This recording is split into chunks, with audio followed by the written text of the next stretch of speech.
The views and opinions expressed on this program do not reflect the company, owners, management, staff, clients, or partners.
It's Tuesday, the 10th day of June, 2025. Welcome to Bermuda's Daily Talk Show. It's the Daily Hour brought to you by the BAC Group of Companies, Medical House Lindos, and People's Pharmacy. I'm Jamel Hartman, and Maya Palacio will be with us in a bit to bring you the latest in the news break brought to you by People's.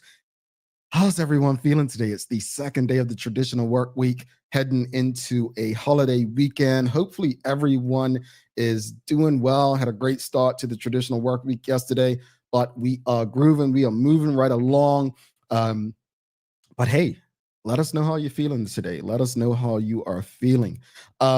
Greetings, everyone, and thanks for making us part of your daily routine. A good one today as we welcome former Premier of Bermuda Dr. Ewart Brown onto the show. We're going to be discussing the importance of recognizing Bermuda's national heroes. Yeah, looking forward to that. If you remember, Dr. Brown was the Premier when we held our first National Heroes Day back. I'm going to say back in the day, going to age him a bit. Back in the day, can't believe it was all the way back in like 2008, 9, something like that. It was a while ago, man. Wow. But the daily players will remember when. It may have something to do with heroes or not. So get your thinking caps on. Folks, don't forget to subscribe on our website. Follow us on all of our social media channels to stay up to date with all that we have going on. Help us grow beyond the mic as we do our part to continue to improve our community. Big shout out to Hot 1075, everyone over at Intel Communications, the real deal. Will, the real deal over there. And we've also want to shout out to everyone who continues to listen to Hot 1075 while we'll bring you these community conversations on a daily basis. So thank you. Appreciate you. But we want to jump right into something this morning. This is the daily discussion brought to you by our friends at Titan Express and Secure Trucking. But there's something very concerning that has happened in Bermuda that we must discuss, folks. Something has happened in Bermuda that we must discuss. And if you haven't already, do us a favor and please share the conversation with your friends, your family, your colleagues. Make sure as many people as you know have access to these community conversations as possible. So, look, there's a lot that goes on as it relates to the tourism industry in Bermuda. As you know, we just had an issue with the BTA.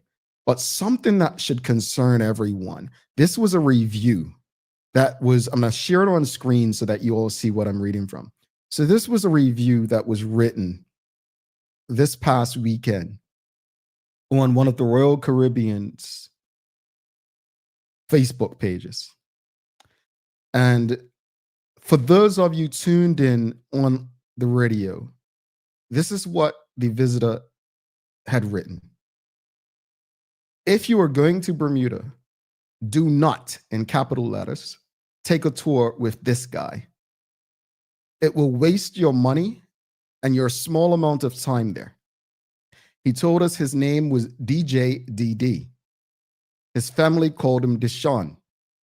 He picked us up on an empty tank, drove us past all the tourist spots, rushed us at every stop, ran his errands on our dime, including picking up his adult daughter and girlfriend and adding them to the already stuffed full van for the entire tour, texted and drank alcohol while driving. And as you can see from the photo, stripped down to his undies in front of my daughter to play in the water, and I could go on. Shame on us for falling for it, but I hope to save someone else the aggravation. Now, I obviously don't have the pictures up because this is a PG and morning show. And this is also, we have to be, very clear. This is the visitor's side of this story. Now, there was an anonymous post written, which basically, if you read it, it seems like it comes from his side, but it's anonymous. It's not got his name attached to it, so I'm not going to read that. But this is one side of a story. And if any side of this story is true, it should concern everyone. Funny enough, Dr. Ewart Brown, who's our guest today, took a lot of heat back in the day for that cruise ship pair up in Dockyard, which is interesting because right now it's the one thing that seems to be saving Bermuda tourism as far as visitors visiting the island, if we're honest. But as we have more visitors coming via cruise ships, we have more people who have gotten into the business, whether it's minibuses or these tour guide vans and the like. And we've had situations last year where I believe on this show, one of our news correspondents actually shared that there were drivers driving crazy coming back from Horseshoe Bay, going back up to Dockyard because they're trying to make as much money as possible in between. So this isn't the first thing that's happened that should concern all of us. But if any of this is true, I guess the question for the audience this morning is, what are your thoughts on poor reviews from visitors? What should we do about these reviews? Is it just, you know what? It's par for the course. This is what happens.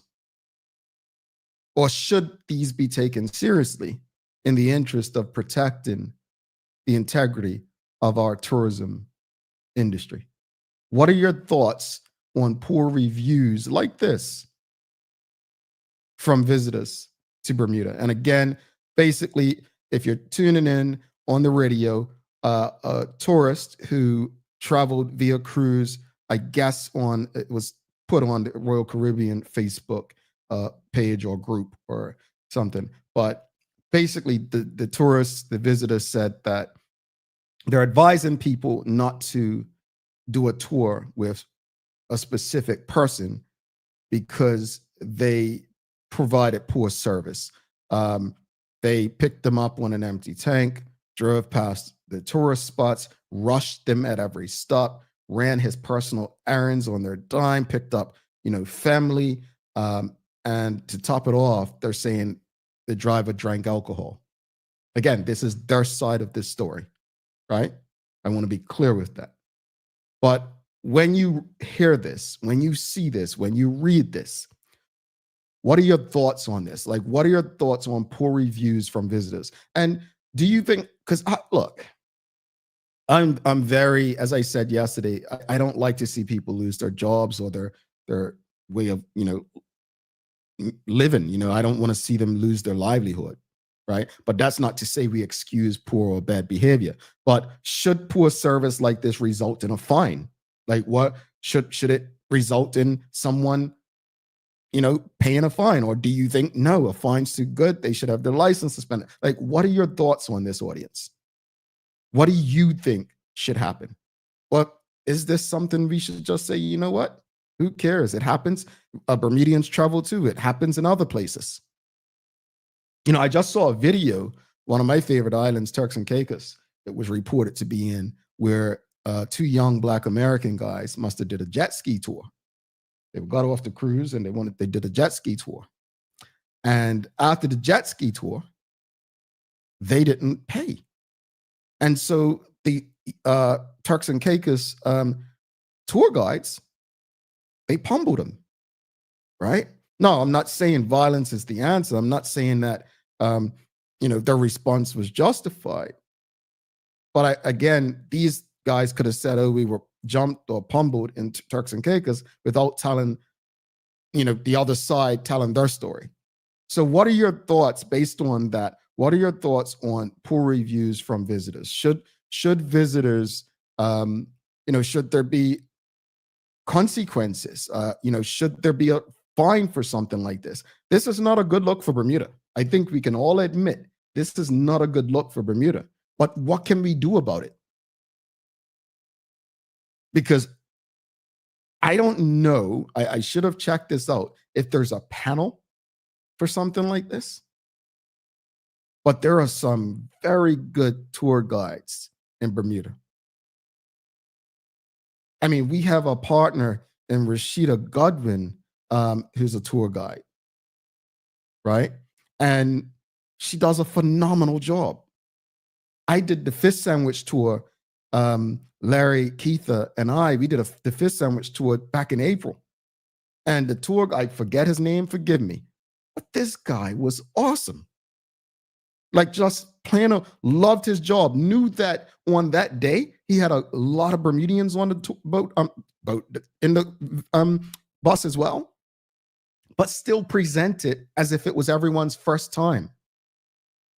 So I feel really bad that things like this happen,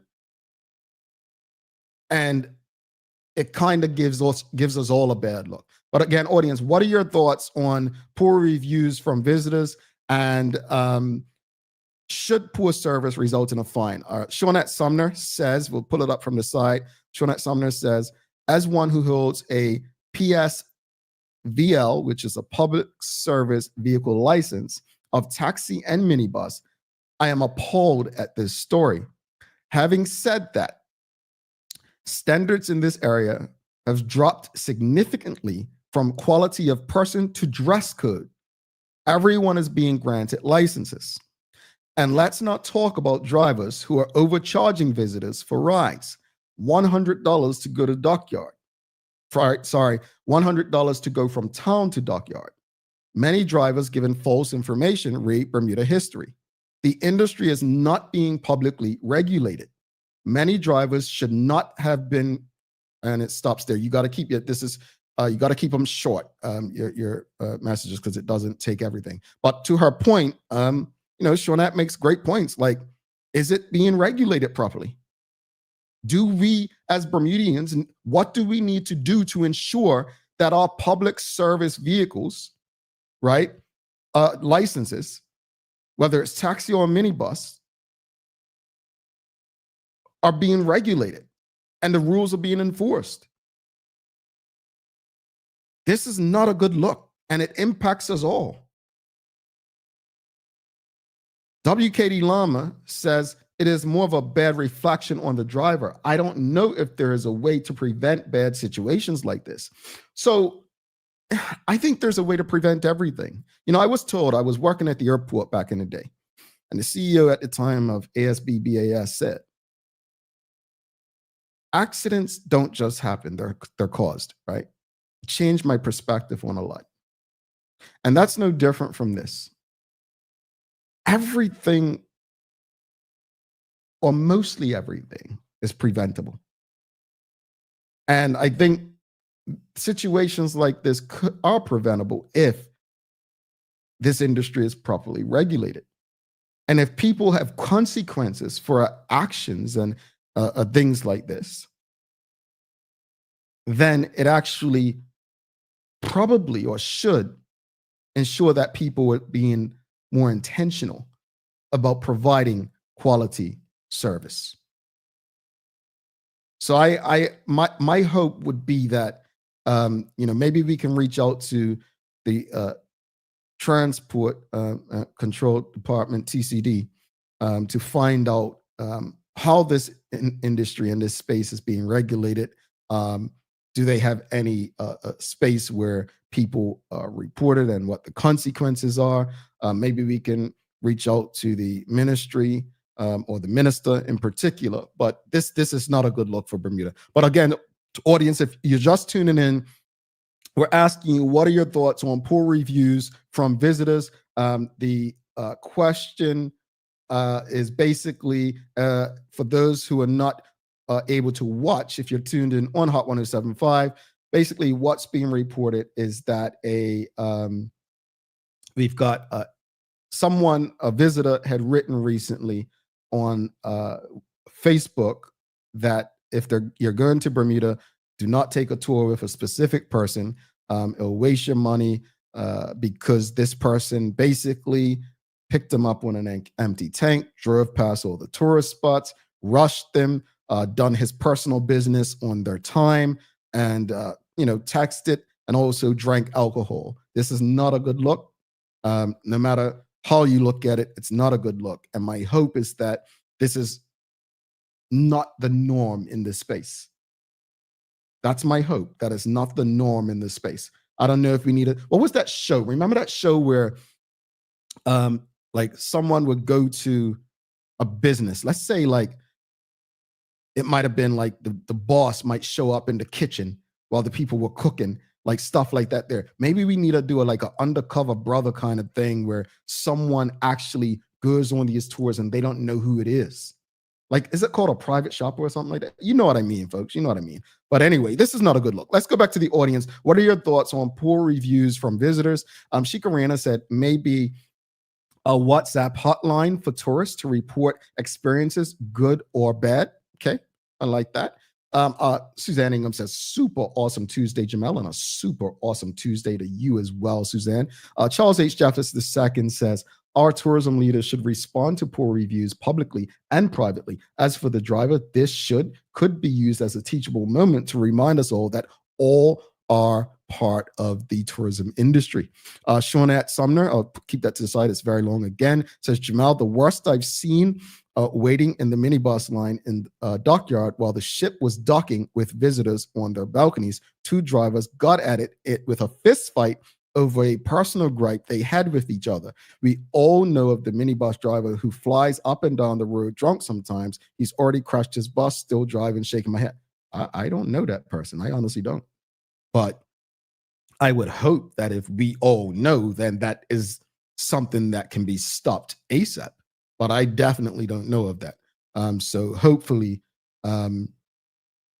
we've witnessed that, or people have witnessed that for the last time.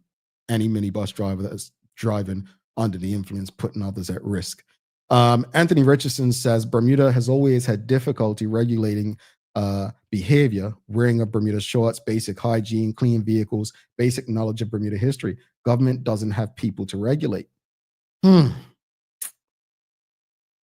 Yeah. You know what? I wasn't intending to make this the topic. I think it's only right that we have former tourism minister on today, because we have to ask Dr. Brown his thoughts on this. Again, I mean, his passion and love for this industry. If you've ever read his book, I mean, say what you want, but in reading his book, he literally, I mean, it's his passion obviously was the medical field and helping people, but tourism was so dear to his heart. So I'm very interested in hearing his thoughts on this as well. But that's a good point that Anthony Richardson makes is, do we have people to regulate this? And I mean, if we don't have the people to regulate it, do we really have an industry? That's the question. Nicole Walker, yes. And Anthony Richardson, Undercover Boss is the name of the show. Maybe we do something like that. There are people looking, maybe we can work with the IB sector to underwrite it, because again, without tourism, I think Charles H. Jeffers II used to say it all the time, without tourism, do we really have an international business sector, right? Richard Scott says, excellent perspective, Charles H. Jeffers II. We as Bermudians are all part of the tourism product, and we are all ambassadors for Bermuda. Absolutely, indeed. Suzanne Ingham says, yes, Jamal, the undercover idea is an absolutely awesome idea. I love it. Look, audience, I'll say, look, we all have friends and family and colleagues and people we know who visit Bermuda, right? I advocate for people who work in the tourism space. I really do. I have most recently participated in the fish sandwich tour, which was awesome. It was awesome. The tour guide for Titan Express got it all right. He got it right as far as the history between the fish sandwich stops and the sharing of the stories.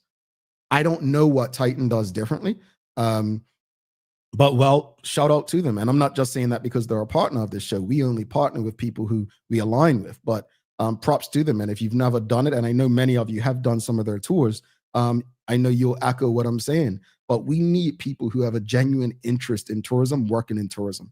Enough of the people who just need a job.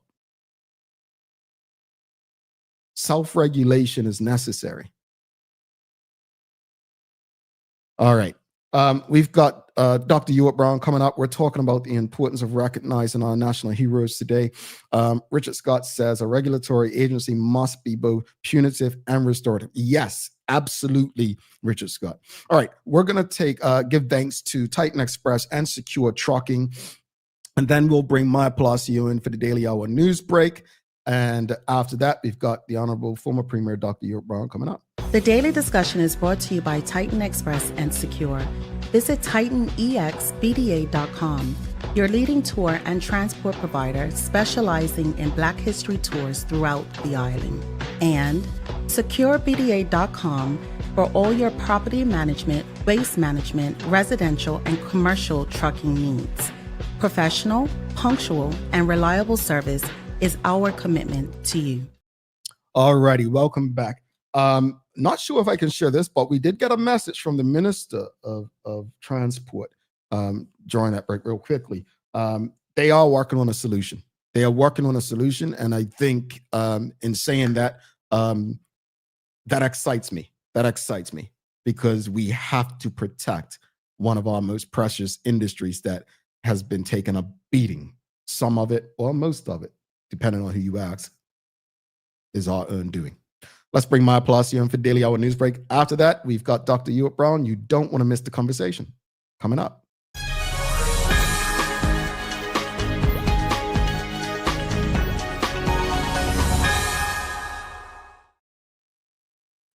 Good morning. Good morning. Greetings, MP. How are you? Feeling pretty good this morning. You know, I know you love to stay in your space as far as journalism, but I also know how you feel about carelessness on our roads. And as I shared that, as I read it, as I shared it, what were your thoughts about someone who is representing us in our tourism industry, someone who's responsible for not only the visitors in their vehicle, but also fellow road users? How did that make you feel? I couldn't believe that was true, if I'm being honest with you.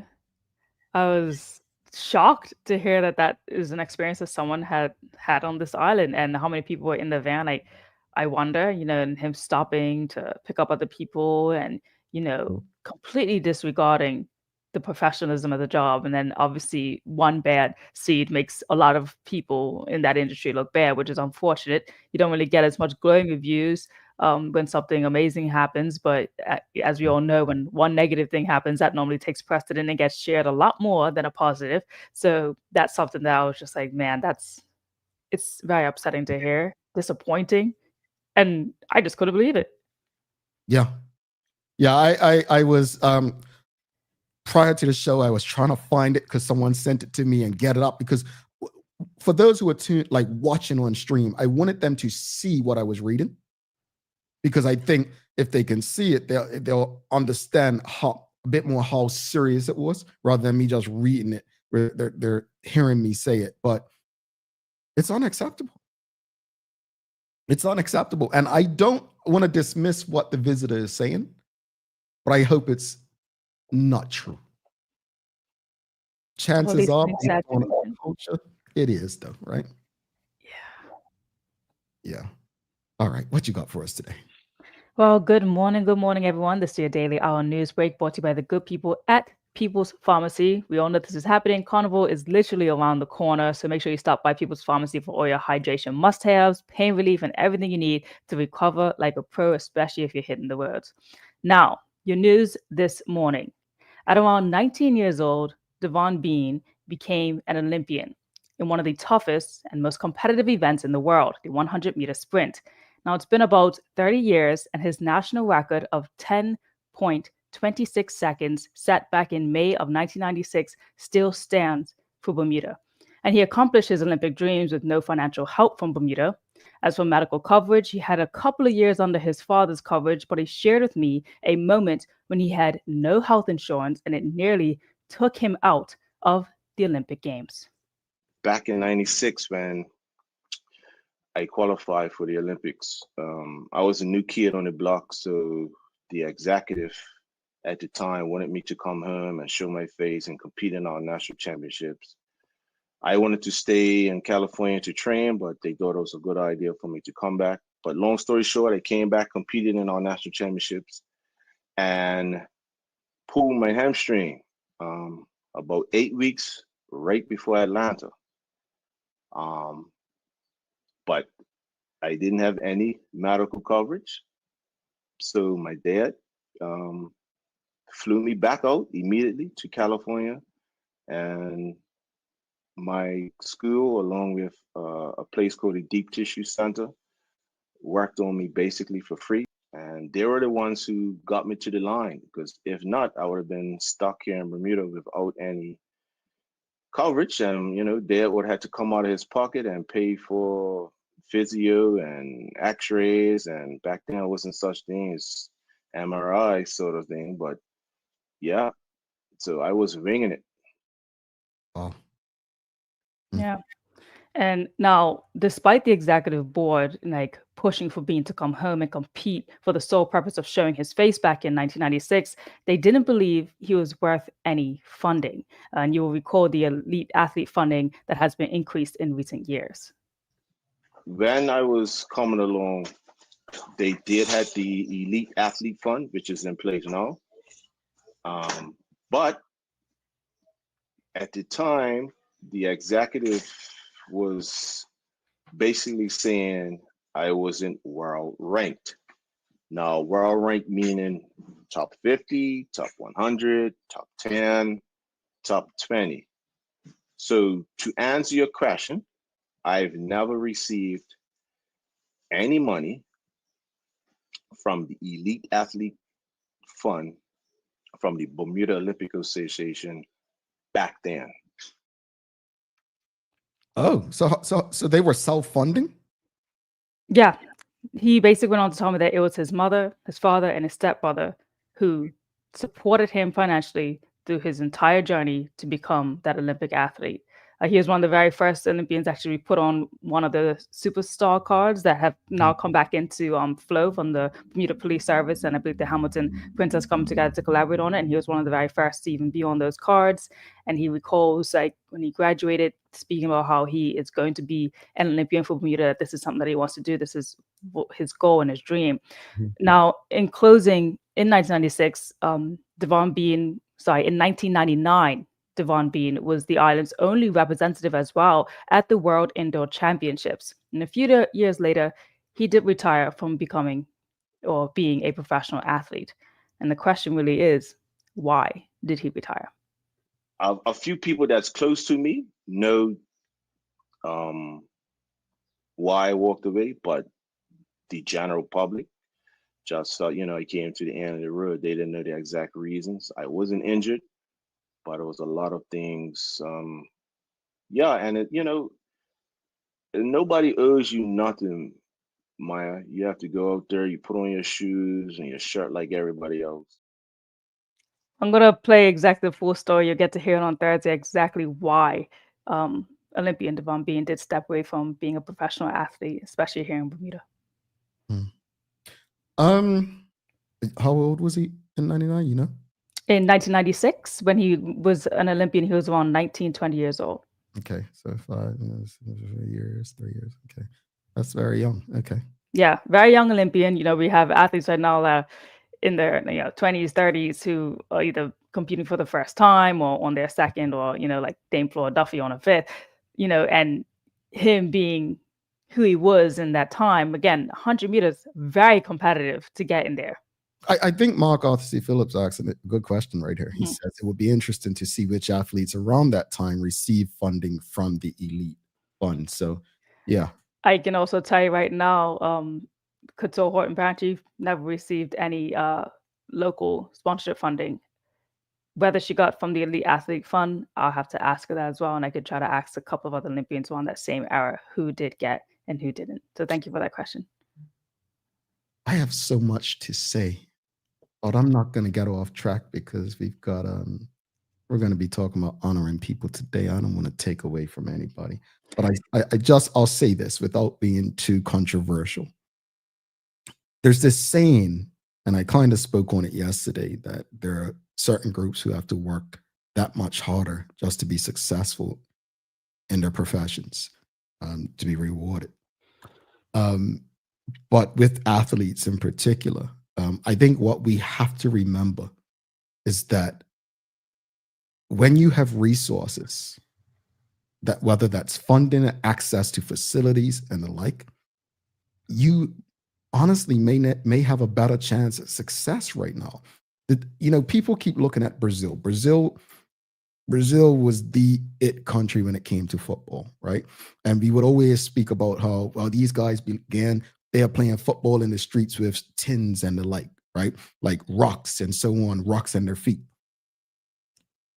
I'm not saying that people can't still be successful with that today, but with technology, it's become a different game. Elite countries are now outperforming those countries. And so it is going to take money. It is going to take resources to actually compete now. I'm not saying those days are gone, but just look at the countries that have been successful and the people as of late. They have access. They have access that many others don't have. And it's become a conversation too about the Olympic Games and how you even get there. Is it really the top tier athlete, or is it just about, how much money you have to, to build that, to be able to access that? I'm going to share the Michael Jordan example my cousin gave me when I was young. He said, is Michael Jordan really the greatest, or is he the greatest to ever go to college and then make it to the NBA? There are probably tons of people who better than Michael Jordan, but they didn't have the grades to get into college. That was the path to professional sport in the U.S., right? So, yeah, it's. Indeed. All right. Well, I'm going to close out with our weather this morning. It's mostly sunny. Winds are looking a little moderate today, but it's going to be a pretty good day. I'm going to hold it to that. And remember that today's the 10th, so it should be that strawberry moon that I told you guys about last week. So if you're able to get out there and catch that moon tonight, it's supposed to be really beautiful and the closest trajectory that it will be to the earth tonight. So in the evening time, and we got a high of 83 degrees today. All right. Thank you for that. Today it's National Iced Tea Day. Iced tea. I want to ask people, what's your favorite version of tea? Like, I mean, I'm gonna go first this morning. Man, since I moved to Georgia, peach tea, sweet peach tea. Sweet peach tea, and everything's peach in Georgia, but I'm still a pumpkin guy. I'm a pumpkin guy still, but peach tea. What's your favorite tea, Maya? I have to say peach is a good one too, but I do love the green tea, the Arizona one in a can, specifically green tea like that. I would grab that anywhere I go. So yeah. Okay, the green tea. What you got, audience? What's your favorite tea? What's your favorite tea? I will say that I was never. Maybe this was my anti-English thing, but I was never a tea person. And then as I got older, the ginger tea thing became like popular for me. But yeah, I'm gonna stick with peach tea. There's this raspberry tea that's real popular as well now. Raspberry tea. Yeah, there's a lot. There's lemon tea, raspberry tea, peach tea, tea. I think I had a mango tea before. Okay. There's an array of flavors when it comes to teas, and I love good iced tea. Michelle Doors says peach iced tea. Bengal Spice, Marquita Lee. Tanya Cheeseman says ginger and lemon. And that'll wake you up. Cinnamon ginger, says Renee Simmons. And Nicole Walker says ginger and honey or hibiscus. Hibiscus, yes. All right, well, we've got simple herbal, hot or cold. I drink ginger turmeric every day. Herbal only, says Suzanne Ingham. Maya, thank you so much. We'll see you soon. See you soon. All right, Maya Palacio, folks. Do not go anywhere. We are coming back with former Premier Dr. Ewart Brown. We're talking about the importance of recognizing our national heroes today. All right, so stick with us. We'll be back in about 3 minutes, 36 seconds with a good old conversation with the good old doc. People's ACW, located at King Edward VII Memorial Hospital, carries over-the-counter medicines, toys, cards, and even toiletries. Our knowledgeable staff are there whether you're at emergency, visiting family, or a member of BHB staff. to show you our best even when you're feeling your worst. People's ACW, we're here for you.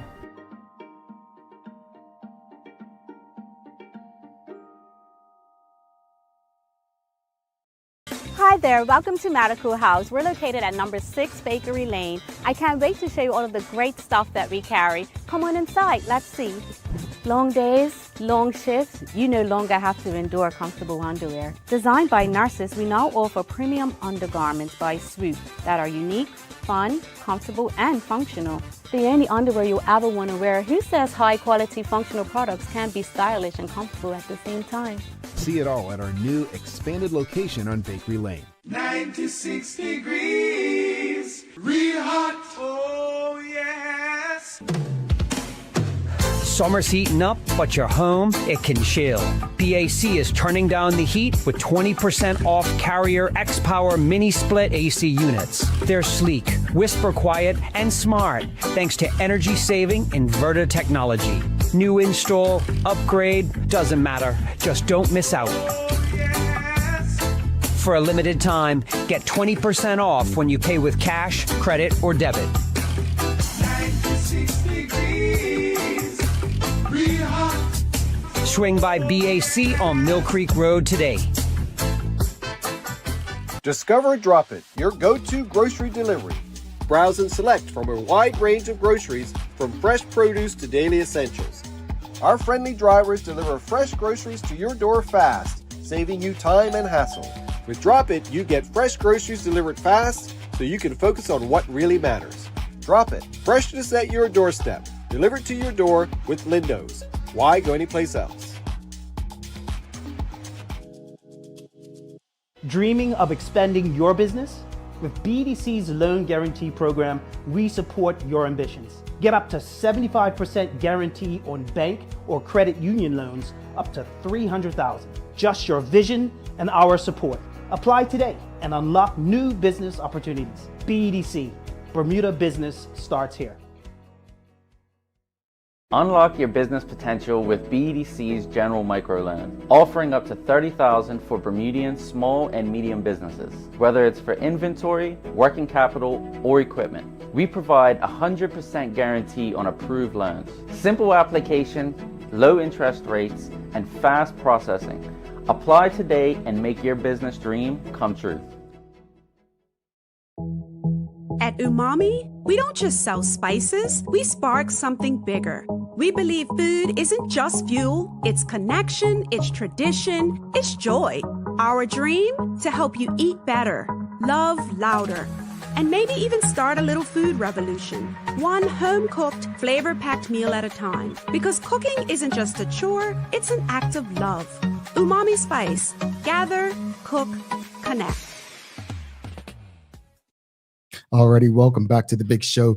I'm Jamel Hartman. It's the Daily Hour brought to you by the BAC Group of Companies, Medical House Lindo's, and People's Pharmacy. Folks, please don't forget to subscribe on our website. Follow us on all of our social media channels to stay up to date with all that we have going on. Help us grow beyond the mic as we do our part to continue to improve our community. Before we bring our guest in for the day, do us a big favor. It costs you absolutely nothing. For those who are tuned into one of our streams, do us this favor.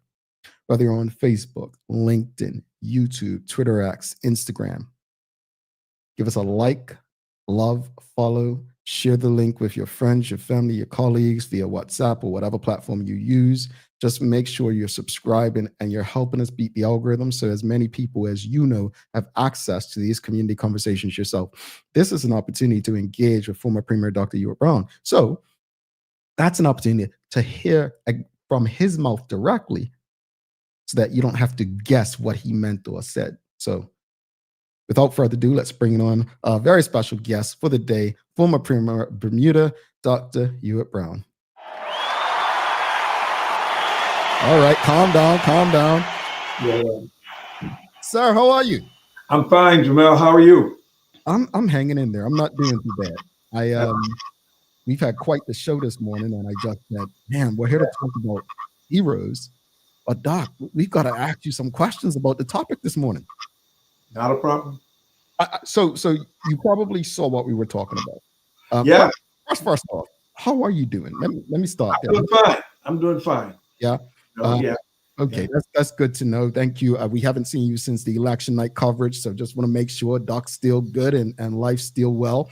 But we were talking. You were very passionate about tourism, and when I say passionate, I don't think people quite like. After reading your book, I understood. Wow, he's as into tourism as he is helping people through the medical space. But when I read that, I understood something that stood out to me was a line you said when you went down to Turks and Caicos, is really getting people to understand that service isn't servitude, right? That stood out to me in the book. And when you see things like what we spoke about this morning, we spoke about, and again, you took a lot of heat of the cruise ship here back in the day. But if we're honest, it's the one thing that is really keeping the tourism numbers up today. But when you look at that complaint, that feedback from a visitor, as someone who loves Bermuda and especially has a love for the tourism space, how did that make you feel? Well, I was disappointed, a little saddened by it. But you know what? Let's not make it the norm, and it's not the norm. I have to tell you that as many differences as I had with people in the transport sector while I was in transport and tourism, I realized that most of the people, the vast majority, don't fit into that category. That is an unusual, abnormal case. We would call that an outlier, if you will. You know, that's not normal. Now, of course, it's like cancer, you have to catch it.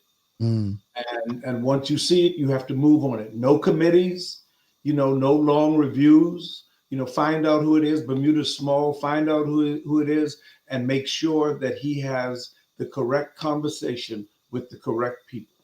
Indeed. And that's simple. That's simple. It is. It really is.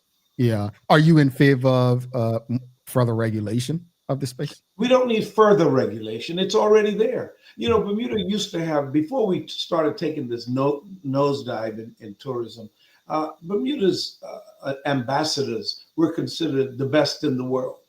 But as the industry has suffered over the years, we see more and more evidence of the breakdown. And then we're going to keep breaking down, unfortunately, until we hit, as I used to tell people who had addiction problems, you have to hit the side of the container or the bottom of the container before you realize that it's time to stop doing what you're doing and change it. And once we do that, we'll be fine. We're going to go through some painful times, and we're not going to be able to match places like Turks and Caicos. They're new in the business. They're the hot property. Bermuda has an opportunity to rebuild once we decide what we want to be when we grow up. What do we really want to offer visitors, and then move ahead and do it in a first-class manner. Thank you for that, Dr. Brown. Appreciate you addressing that and your perspective. Always appreciate it on things of interest to you. Let's switch gears into national heroes. Under your leadership as Premier, Bermuda National Heroes Day was founded, originally celebrated in October, I believe. Take us back to the moment. What inspired your government at the time to create this national recognition? Well, I suppose it started with the idea that we should begin to take care of each other. I've always had that at the center of my politics. Being a colony of the United Kingdom, of course, they use different terminology, but we're a colony. Of course, there are certain things that we're not allowed to do, but there are certain things that we can do. And one of them is to recognize those among us who go above and beyond the call of duty, so to speak, and do things to strengthen the social fabric of Bermuda. And we decided to go ahead and do it. Just do it. And of course, I never believed that unless you were doing something that was unique, then you need not reinvent the wheel. You need not waste time. Find out what other people were doing and see how we can, as I used to say in tourism, find it, onionize it, and present it. Mm. And that's what we did. We used Jamaica and Barbados, Trinidad. We looked at all of the major islands that had already been doing it for quite a while. And we said, let's get this set up so that Bermudians don't have to wait for the Queen to get a badge of honor. You know who it is in Bermuda who is working to help to move the country forward. Acknowledge them, and let's give them the Bermuda badge of honor. Okay, and so we did that. Ira Phillip, you will remember him. Mr. Ira Phillip was the chairman of that committee, and he had Walton Brown was there, and quite a few others. And their assignment was to set up a Bermuda model. They did an outstanding job. They came back with a very far-reaching report that essentially said, okay, we're ready to recognize and honor Bermudians who are exceptional, who are doing something different. Now, what bothers me, Jamel, is that the focus has been so much on the national hero list that the other categories that we presented have not received, I don't recall any acknowledgement of people down the line. Not everybody is going to reach the national hero category. Some people in Jamaica, for example, they have the Order of Jamaica. You can't be a national hero in Jamaica by accident, and it's not like every week we're going to name a national hero. No. A national hero is a special individual. But then there are people who do things that are heroic. Okay, and they ought to be acknowledged. Somebody who does something like save people from drowning or save people in a fire, things like that. There are categories for that kind of service. And it's time for us to just recognize those people and give them Bermuda awards, Bermudians recognizing their own. You know how I think, and I'm not going to be bashful about it. I just celebrated my 79th birthday, man. I'm not going to be holding back at all. Happy birthday, happy belated, but also, this space, we don't want you to hold back. We want that, but I want you to go deeper because my ignorance, I did not know that there were other categories that you were at the time. Yes. We did a whole thing, a whole spectrum of awards that people could receive for service to Bermuda. Oh, yeah. Okay. So I don't know what has happened to it. I don't know, I have to check on that. But yes, the categories were created and that was put in place. And you will recall that the first national hero was Lois Brown Evans. Yes. All right. But the focus has been, in my opinion, improportionate in terms of the emphasis on the national hero instead of the entire spectrum of awards. And I would urge the government to get back to that and let Bermudians know that there are other ways and other levels of recognition that we can give to people. Indeed. I don't think that heroes ought to be unsung. I don't think that. I think that is a contradiction. It should be a contradiction. Indeed, Dr. Brown. There's a lot that's been happening from a social aspect in Bermuda that hasn't been kind to the Black community in particular. And there are people who have often said on this show and throughout the community, part of that is because we have never really truly embraced our culture and our history. And we don't, young people are growing up without an understanding or a sense of who they are. When you think about national heroes, what impact do you believe the recognition of our national heroes should or could have on society as far as this antisocial behavior that we're experiencing? Well, that's a long one. You don't have enough time for us to get too deep into that. But why do countries have that system in place anyway? Well, the national hero is a person who has been exceptionally outstanding in the service to the country. It is expected, of course, that children in school will be taught what we used to call civics when I was in school in Bermuda. I don't know how much of that is being taught now. I assume that it is being taught. But for years, we got away from studying ourselves and our own system and our own well being. Um, I think it was as a way of discarding what was naturally ours and uplifting that which came from elsewhere. Uh, we did that and we do that. We continue to do that. And so our children have not been taught the history, for example, of Bermuda, the today's activity, which will become tomorrow's history. It should be taught aggressively and intensively in the schools. We tried to do it back when I was there, found out that one of the reasons that many of the teachers couldn't teach Bermudian history was because they didn't know it. So you cannot teach what you do not know. And so we asked Dr. Hudson to put on some seminars at the Lepers Club, and teachers were invited to come and learn from her the essence of Bermudian history. And then they were supposed to take it into the classroom. But I don't know what it is. There's a reluctance to do anything that is not stamped from London. I don't know. It's really deep.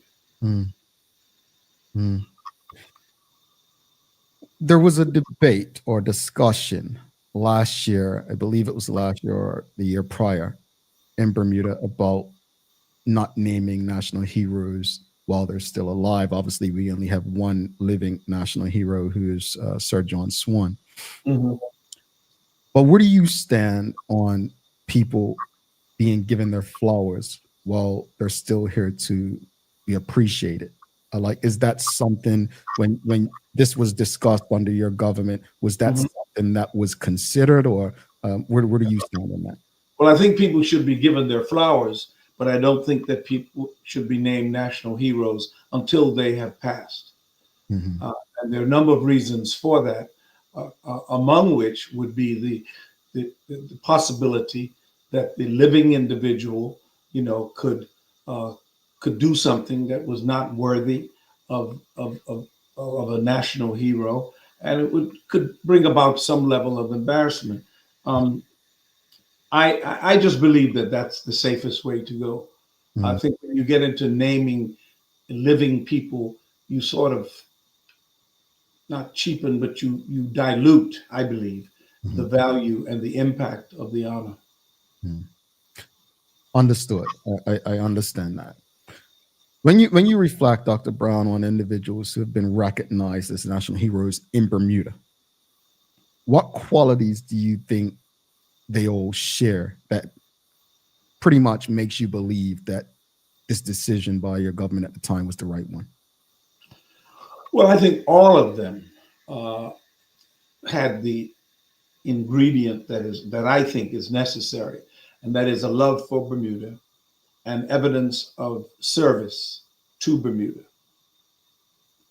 Those are the things that I think are essential. And outside of that, then things may vary some, and the specific contributions may be different. But I think that you have to love Bermuda, and you have to have dedicated a portion of your life to the betterment of the country. Indeed. Audience, if you have any questions or comments, please send them in. We'll get through as many questions and comments as possible. But we do have former Premier Dr. Ewart Brown on the show. We're discussing national heroes in Bermuda. Past or present? I love that you're very direct, and I think this you have no problem answering something like this. But past or present, are there any individuals that come to mind who you personally feel should be considered for national hero status who have not yet been recognized? I haven't given that any thought. I'm sure there may be. I stay out of that though, because to me it's a needless controversy. Um, you have a committee put together. You have opinions from the general public, and there are ways of coming to the point of recognition of national heroes. So I wouldn't want to comment on anybody who has been left out, so to speak. I believe that there's enough knowledge and skill in Bermuda for people to do the work of selecting the national heroes, and they'll come. Few and far between. I don't think there was a time when it looked like Bermuda wanted to have a national hero every year. Yeah. Yeah. No. And Jamaica hasn't named one in quite a while. Like, I mean, that's right. That's right. Bob Marley's name has been put up so many times, and for one reason or another, it hasn't succeeded. The effort hasn't succeeded. But that's how hard it is. Mm-hmm. And you know what Bob Marley has done for Jamaica. Yeah. After death, he still attracts people to Jamaica. So, it's not easy to get in there. Yeah. Charles H. Jefferson II, he says, I find it odd that we would put people forward for knighthood and make them a sir or dame before making them a national hero. I believe we have two who have not been recognized as national heroes. Then he goes on to say, I do recognize that now they cannot be made a national hero while still alive. My point is that we should be celebrating and recognizing our own before the British monarchy. And I think that's the point you made earlier, right?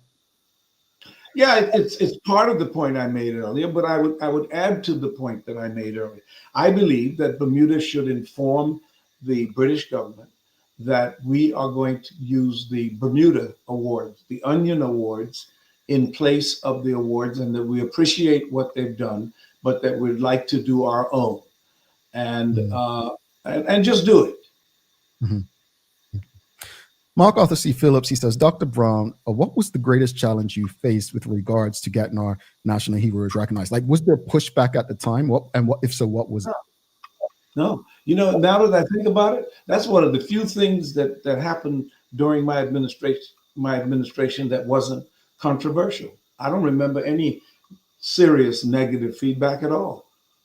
People acknowledged the need for it, and they worked on it. That committee, as I said, did a wonderful job under Ira Phillip, and we just moved forward and did it. Yeah, there wasn't any serious resistance. You did something without resistance? My goodness. Who knew? Richard Scott says, actually, I have a day or two like that. A day or two like that? One of many. Excellent initiative, birth implemented by Premier Brown. Definitely necessary, and our history should reflect the contributions of such individuals. When it came to the first National Heroes Day, it was in October. Since then, it was moved back to June, where we initially had the birthday holiday. In 2015, I believe it was, they had a carnival weekend the first time around. And I know that at that time, Jason Sugdeo, who may have been behind it, made sure that it didn't overshadow the national heroes of Bermuda and the like. Unfortunately, it seems like things like, let's use Cup Match as an example, right? The government has made strides in making Cup Match about our history. I mean, you've got Mary Prince Day now. We've had Emancipation Day since 1999 when the PLP came in, and they've made things. How do we ensure that National Heroes Day doesn't get overshadowed by the partying and the drinking and everything that goes on during this time? Well, I think, the government has the resources to build up that day from a public relations perspective, such that there are so many programs, et cetera, that you cannot escape the importance of the day. And I think that, as I said, the government has the wherewithal to do that and to make it special. And it will happen, but you can't stop people from drinking on National Heroes Day or May Day. If they decide to do that, that's what they're going to do. But as a government, you're trying to get their interest, and so you can be intense about it. You can make it exciting. You can even put a little controversy in it if you want, but make it such that people get interested in it. And then people will do it. I mean, they do it all over the world. Bermuda's not that unique. Mm-hmm. Indeed. And by the way, I wanted to say greetings to Richard Scott, who was in tourism when I was there, did an outstanding job. Yeah, I have absolutely no issues with Richard outside of 2 days of the year. You know, that's almost costs in Georgia. We've got Ms. Ellen Kate Horton says the PLP was never to accept the honors from the monarchy. Any thoughts on this?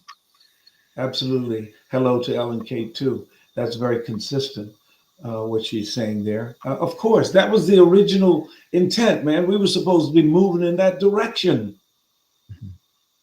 We were supposed to be moving in that direction, and something happened. And I think we sort of turned around and started being more cooperative, and we are where we are.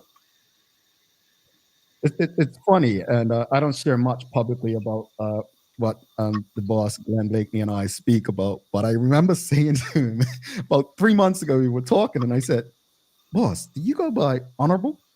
And his response, I was like, did he just take off his belt and whoop me? He said, of course you don't. Act like you know, like it was one of those like, no, I do not. And it's interesting because I mean, I don't even know what titles you go by, to be honest. I just call you Dr. Brown, as I always have.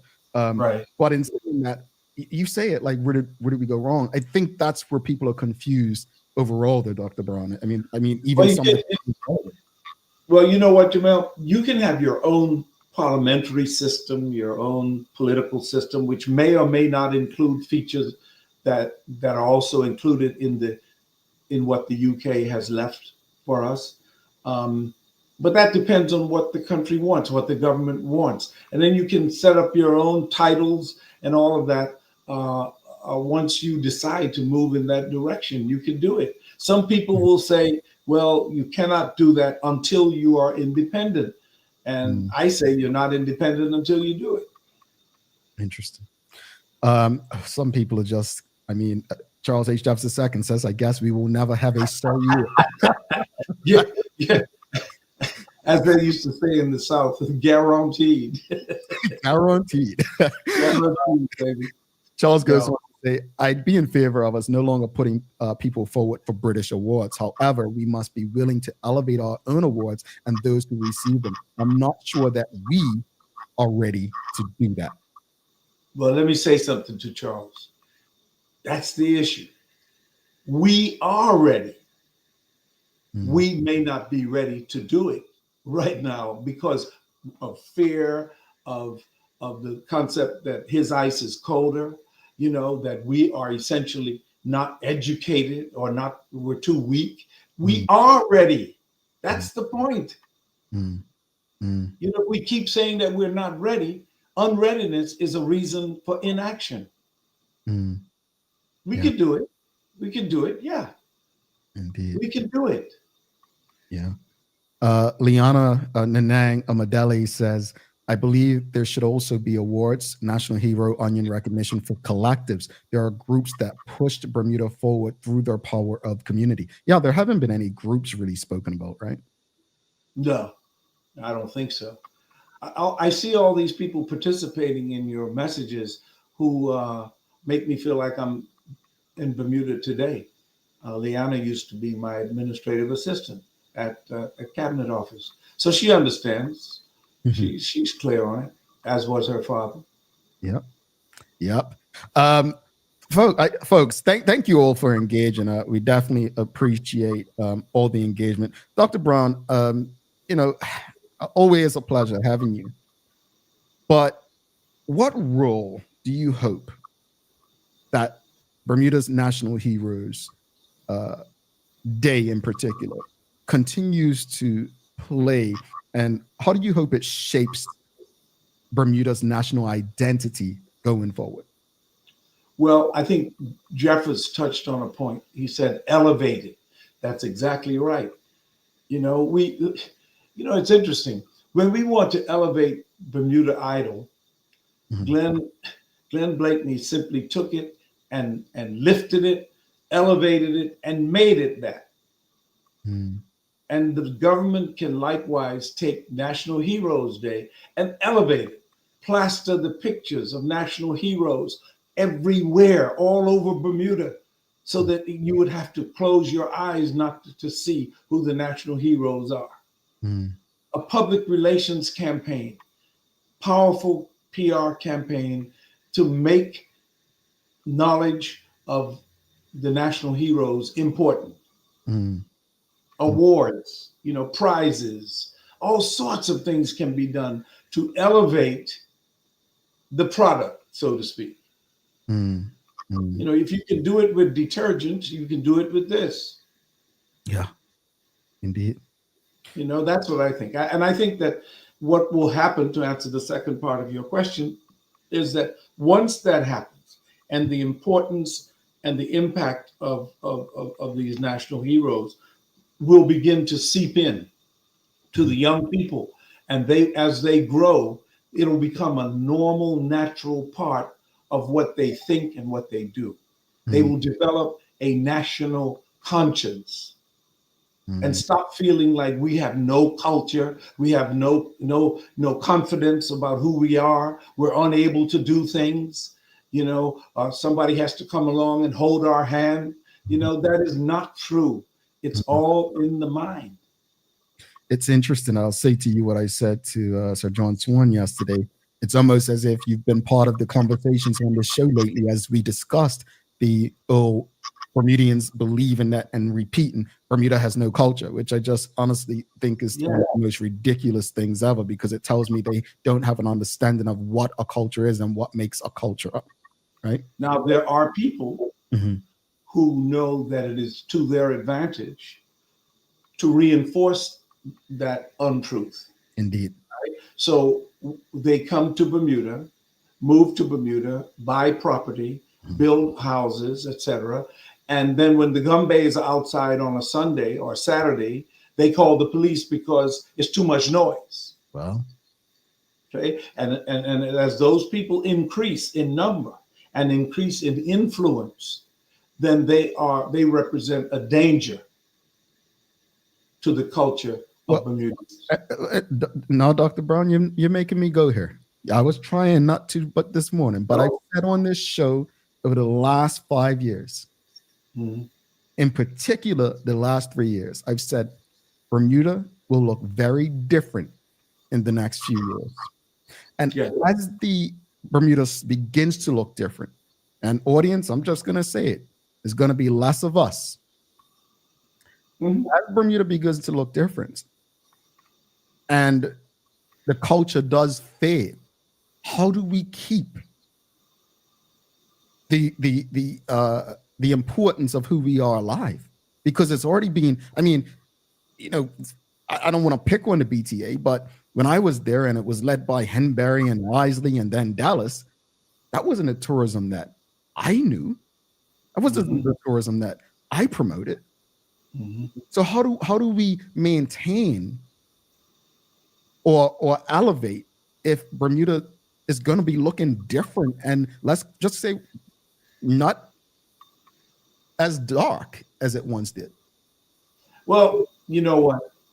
First, you would have to recognize that there is a threat.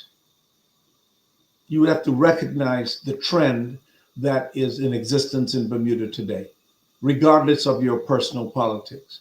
If you look, you can see. If you look, you can see what is happening in Bermuda. And with the exodus of people to the UK, that is amplified. Okay, so it is happening. It is happening. And there are people who have as their objective making Bermuda a mid-Atlantic playground. And they want it to be what they want it to be. And the gumbays are making too much noise.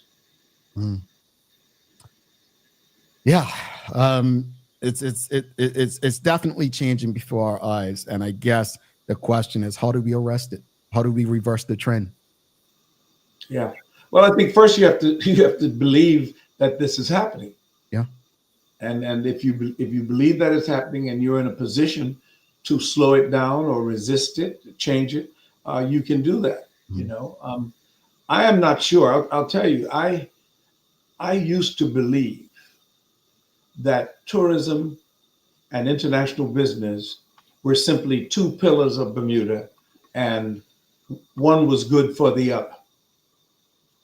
But the longer I observe what is happening in my country, I am now believing that there may be an oil and water situation. I am not sure anymore that the growth of international business is compatible with the growth of tourism. I'm not sure. And I think somebody may want to take a look at that. I mean, a scientific look at what has happened as international business in Bermuda has grown and tourism has declined. Is there a causal effect? We don't know. But somebody should take a look at it.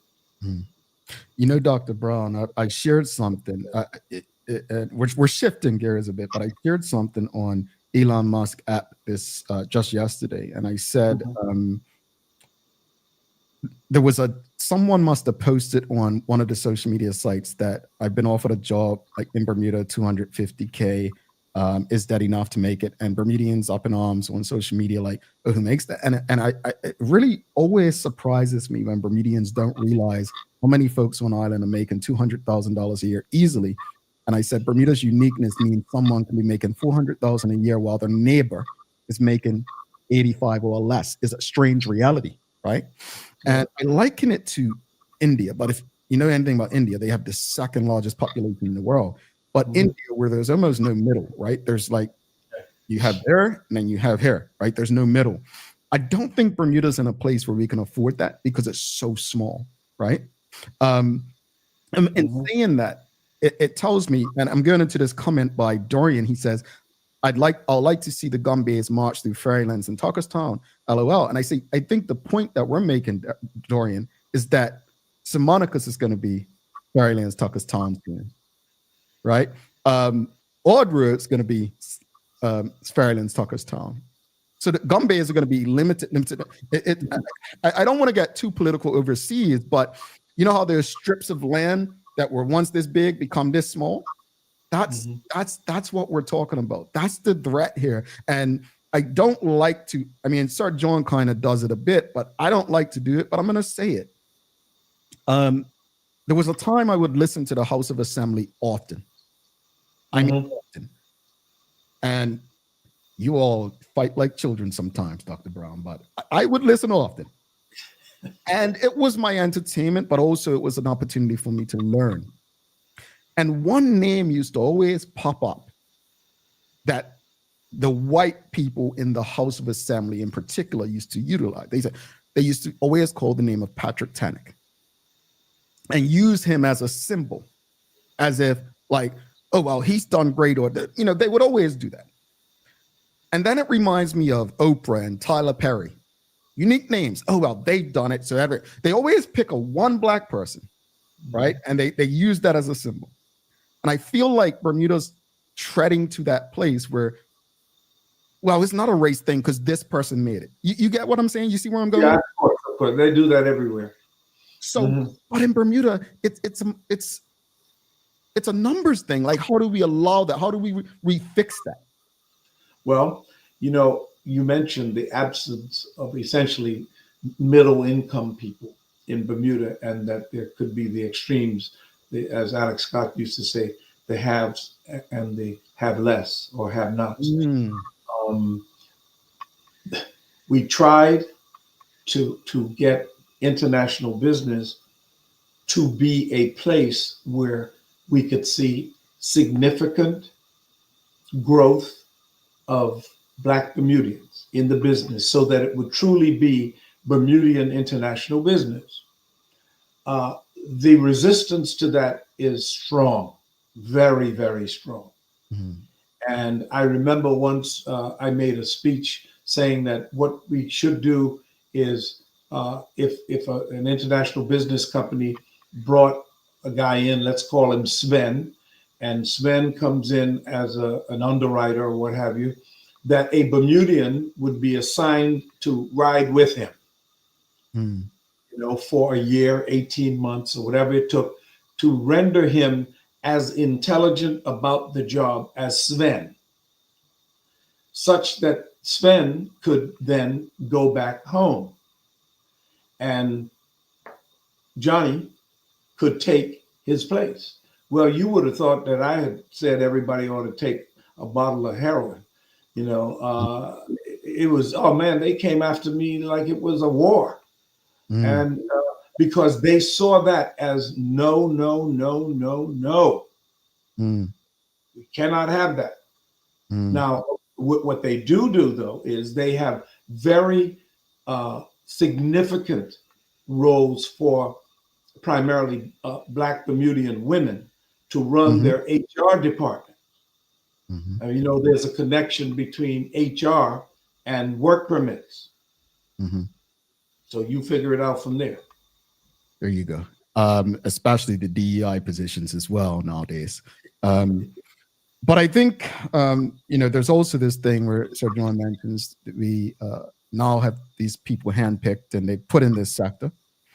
And when they're put in this sector, they don't fight.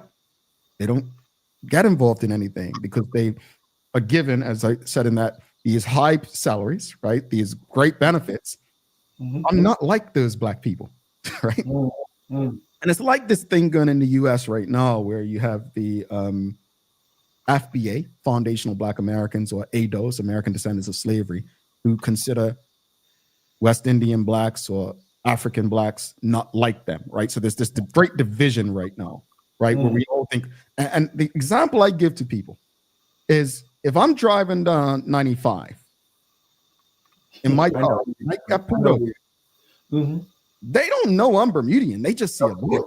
Of course. So until we understand that we are one and the same, our biggest enemy is going to be South. Yeah.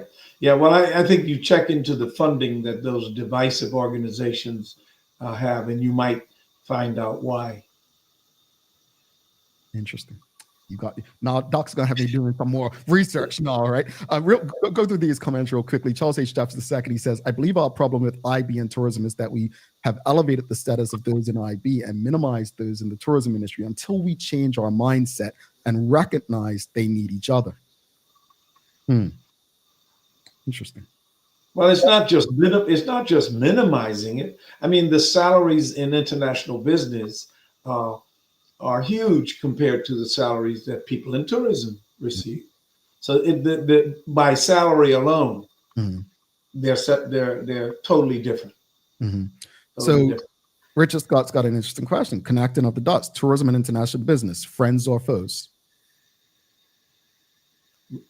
Richard will have to figure that out. I'm still working on it. I'm wondering whether it's oil and water, quite honest. Okay. Yeah. All right. We've got Mark Arthur C. Phillips. He says, Mr. Hartman and Dr. Brown, it's Jamel. Come on, y'all. I believe that the great challenge we may face is that person coming to our home and do not respect our culture. I believe this is an issue worldwide. It may be an issue worldwide, Dr. Brown. But Bermuda's just so small where we have it within us to keep the culture sacred, right? I mean, I would. So you have to believe that it is, first of all, and we haven't demonstrated too well that we consider it to be of great importance. You know, we don't teach the children. You know, what you teach children is what you will become as a country. If your young people are not exposed to ideas and ideals, you know, of resistance, then they won't resist.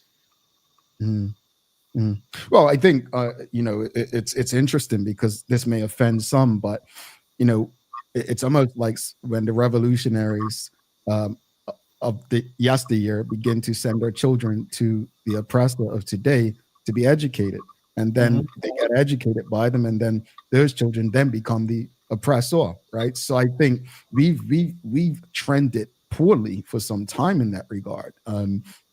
And I think you see it expressed or in how people choose to work. Like I've seen people who I know their parents and grandparents fought so that all of us can have what we have. And now, oh no. I mean, some celebrities who in the United States who fought for stuff. Like we're talking Black Panthers and the like. And their children, oh no, I don't agree. And people were like, well, what would your father think? You know, it's weird how I think money has changed. They're the beneficiaries, so they didn't have to fight. They didn't fight. Yeah. But then you question, well, what did their ancestors do wrong? Well, I was having this conversation with a friend of mine who was very active when I was in Washington, D.C., and we were talking about that. And I said, you know, one of the things that I think our generation is guilty of is shielding children from the truth and the reality of white supremacy. And we have hidden that from them. And so they grow up without a sensitivity to it or a knowledge of it. Not their fault. And so I believe that into every life of every Black child, you know, a little bit of struggle must be sprinkled. You know, you have to put struggle in. If you have money, that doesn't mean that you cannot design a level of struggle for your children. And I've had differences with a lot of people on this issue, but I believe in no pain, no gain. I believe in nothing without a struggle, nothing without a fight. I believe that if you have something just given to you, you value it less. I think also, Dr. Brown, you know, when you look at things, I think there's a new form, and I don't like to use the term slavery because I understand how bad it was, chattel slavery in particular. But there are so many people who are tied to a modern day form where they feel like, well, I cannot speak up, or I'm not going to because I have a mortgage to pay and a family to feed. Whereas back then, they had mortgages to pay and families to feed too. Well, if they could get a mortgage. Right. Yeah, if they could get one. Yeah. You know what? I take the spotlight off of our people who decide that they're not going to resist, you know, either because of fatigue or fear or what have you. You know, you can't make somebody resist. And if people believe that the best place for them is not to resist, not to do anything that is not blessed by those in power, then, you know, I can't do anything about that. I had people in my family who believed that, you know, that the white man's ice is colder. And once you believe that, there's very little you can do to change it. So I don't criticize them. I don't feel like I'm any better than they are. I choose to resist when I can, and I encourage them to do so when they can. Indeed. Thank you for that. Let's go through some last few comments. Folks, we are signing off on Hot 175 in a few minutes, so just want to get through a few of these comments. Liana Nanang Amadele says, yes, we shield. There's a little poster of my dad in the center, and it says he fought for what was right. That's quote. Fought against what? Against who? White supremacy. Anika the Shield says, hard times make strong people. Good times make weak people. Or some quote like that, she says. But we have a question for you, Dr. Brown. Rosalind Famous is asking, what are 3 possible solutions we can do at home to start changing our collective mindset? Wow. I don't know if there are 3 or if there are 1,003. But I think that if you're talking about what you can do with children, with young people, I think that the truth, first of all, tell them the source of their discomfort or their difficulties, and don't blame it on other things like the weather or Bermuda's humidity or something like that. Tell them the truth. I know when I was growing up, and I don't mean to get off the subject, but when I was growing up, part of my desire to resist and to fight came out of just listening to what the adults were talking about, you know, at the dinner table. You know, and so I would just say, I wouldn't give you 3, I would just give you 1. Don't shield them from the truth. Tell them the truth, and they will grow up to be outstanding people. Indeed. Thank you for that, Dr. Brown. We've got a few more. We've got Connect Island Empress Burgess says 100% agree, Dr. Ewart Brown. One of my favorite quotes from out there. If there is no struggle, there is no progress. And Kenton Trott says, thank you, Dr. Brown, for reminding me that my fight is not in vain. There are some of us willing to lose it all to fight for what's right. Before you head out, what message would you share with young Bermudians about leadership, legacy, and what it truly means to be a hero in their own community? Well, on the issue of leadership, I believe that, first of all, one must demonstrate good followership. I believe that successful leaders are people who have learned how to follow, how not to just talk, but to listen. I think that's a fundamental requirement of a successful leader. But on the other hand, I say to people, don't depend on other people to lead you to the truth.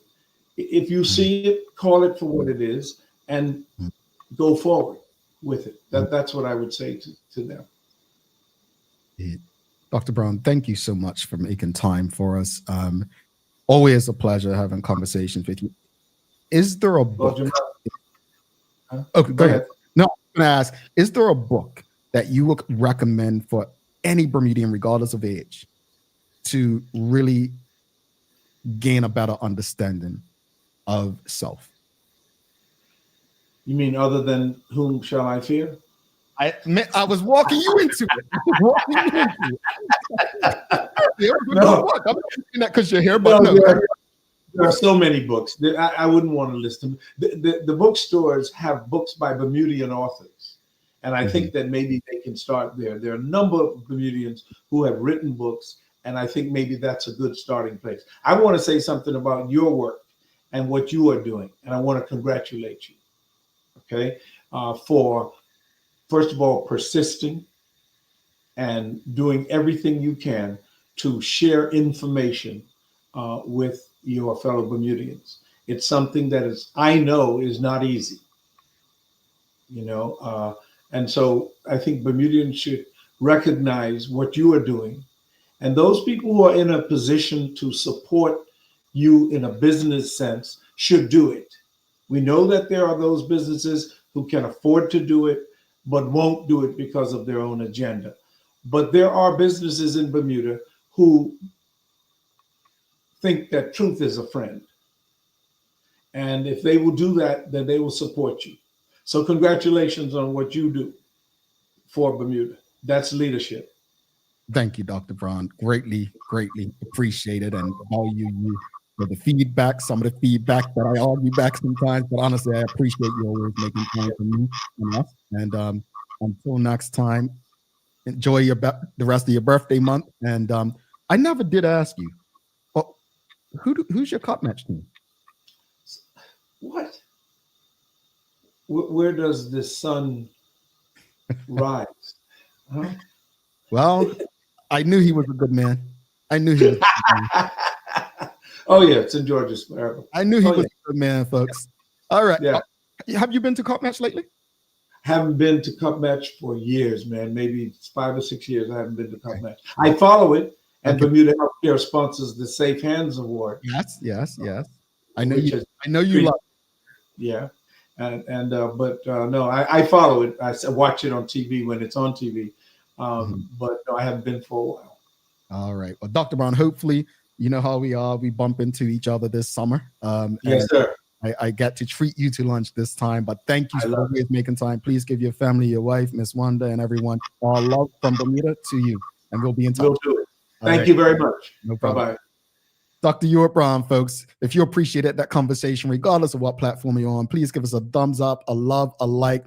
We're going to come back. We're going to wrap up the conversation today. To all those on Hot 1075, thank you for rocking with us. We appreciate you tuning in on a regular basis with us. Do not go anywhere. We'll be back in about 2 minutes, 50 seconds. We've got a daily play for you. I want to see how many of you were paying attention to today's show. Let's get this question right. Stick with us. Forget the usual, ditch the ordinary, go off-grid, where adventure meets barefoot luxury. Welcome to Off-Grid RV Bermuda, the island's first recreational vehicle retreat where nature meets luxury in a fully solar-powered Airstream RV. Enjoy eco-conscious linens, cozy robes, a stove, and full bath in a mobile home. You'll find peace in every detail of your stay. Now accepting bookings for overnight stays and half-day escapes. We deliver and set up your Airstream at one of our 10 hand-picked island gems or right to your private residence. Whether it's a honeymoon, golf getaway, birthday, or solo recharge, you'll get quality service every time. Book now at offgridrvbermuda.com and discover the sleep, serenity, and scenery you've been craving.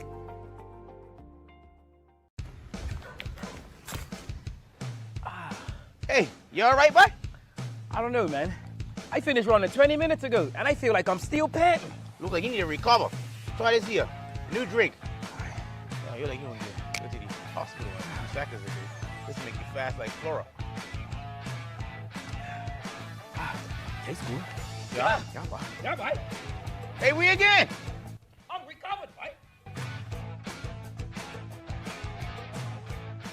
Being from this little island, like yourself, we knew you needed access to reliable shipping. We set up mailboxes so you can skip all the long waits or held up in customs excuses. With mailboxes, that won't happen. Get your packages in under 48 hours using our dashboard. Plus, if you're a planner or headerer, our weekly consolidation service might be for you. We hold your packages in Delaware and ship them together to save you big time on shipping fees. And with our warehouse being in Delaware, that means 0% sales tax. Pretty cool, right guys? Looking for the best care for your pets? Nova's Ark Feed and Supply has everything you need. From top quality food to toys and supplies, we've got it all. Join our frequent buyer program and earn rewards every time you shop. Plus, we've been awarded the Clever Customer Initiative program for helping you save more. And don't forget, we open an hour early on Saturdays so you can get a head start on your pet care. Visit us today or shop online for easy pickup or delivery. Your pets will thank you.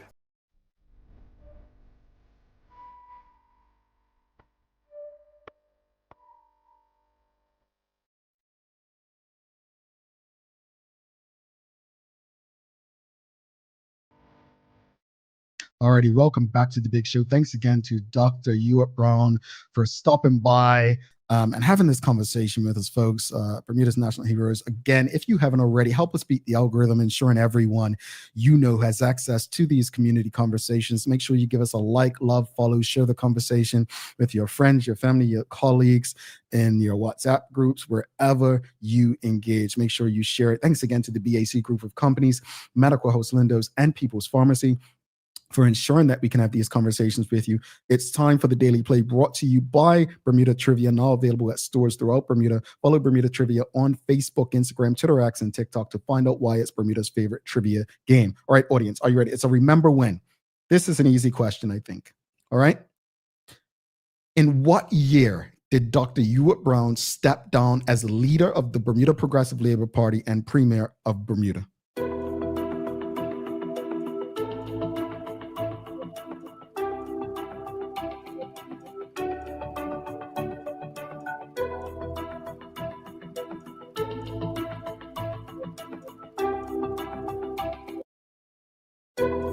Oops. Sorry. Yes, 2010 to be correct. Not 2004. He wasn't even premier yet, Arthur C. Phillips, but it was 2010. Yes, 2010. Not 2011, Charles. 2010, not 2012, not 2004. He served as premier from 2006 to 2010. Yeah, let's wrap up today regarding the conversation earlier about the review or feedback about one of our drivers. I want to echo what Dr. Ewart Brown said. It's not the norm. I don't want to believe this is the norm. I don't want to believe that the majority of our tourism ambassadors act in this manner. However, we must protect the standards and integrity of the space. And so if we encounter something or someone like this, there probably needs to be something done, which, as I stated earlier, the ministry is working on doing something to fix anything like this that may happen. As far as the conversation with Dr. Brown, look, man, as Dr. Brown has said publicly, he's always had an open door policy with people like myself. I have, you know me, audience, I have questions, I have comments, I have concerns. I like to engage and kind of get there. He was never dismissive, even of those he did not, who opposed him heavily. I appreciate that he continues to make time for all of us to engage us in public and have conversations with us, to challenge his thought, to learn from us still and to learn from him. I am filled with gratitude that he makes the time for the Daily Hour and Hot 107.5 listeners and Bermuda, the community as a whole. So thank you to Dr. Ewart Brown. And I'm going to go with the quote from Connect. I'm going to switch it up. Connect Island Empress Burgess, man. This quote, based on the conversation today, I'm going to sum it up. And thank you, Connect. Not sure who the author of this quote is, but here's your daily inspiration. Quote, if there is no struggle, there is no progress, end quote. I hope that Dr. Brown gave every last person a lot of food for thought today. I really, really do. Especially those in particular who were raised by the oppressed only to become or aspire to be the oppressor. All right, folks, don't forget to subscribe on our website. Follow us on all of our social media channels to stay up to date with all that we have going on. Help us grow beyond the mic as we do our part to continue to improve our community. Thanks again to our partners, the BAC Group of Companies, Medical House Lindos, and People's Pharmacy for ensuring that we're able to do this with you on a daily basis. As always, we appreciate you, we love you, and we thank you for making us part of your daily routine. If all goes well, we'll be back to do this again with you tomorrow. We have a very special guest tomorrow. We have Soleil Richardson. She is just she's going to make me a Boston Celtics fan. I'll put it like that. A Bermudian on Team Celtics will probably make me do it. So really looking forward to celebrating Soleil, as she actually, we're focusing on a camp that she's doing tomorrow. So she's going to be offering a camp, young Soleil Richardson, a camp for young aspiring dancers in Bermuda. So you don't want to miss that conversation, folks. All right. I'm Jamal Hartman. Please do make it a safe and a great day. We are is out. Peace.